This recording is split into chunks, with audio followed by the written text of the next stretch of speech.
Bulang lang. Yan ang ating luluto for today's video, guys. Pakulo lang tayo ng sa kaserola ng bagoong, nilagyan ng isda,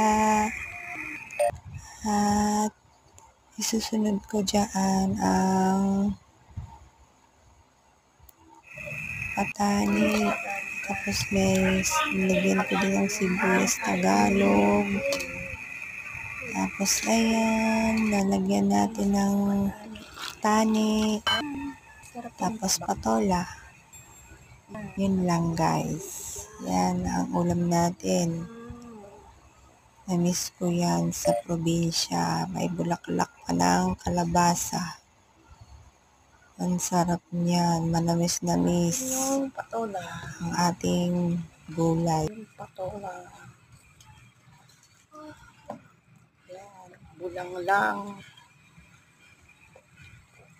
Kakamis diba yung ulam ng probinsya. Ayan. Ang bango ng patani. Lagyan natin ng bulaklak ng kalabasa. Ayan, guys. Sarap na.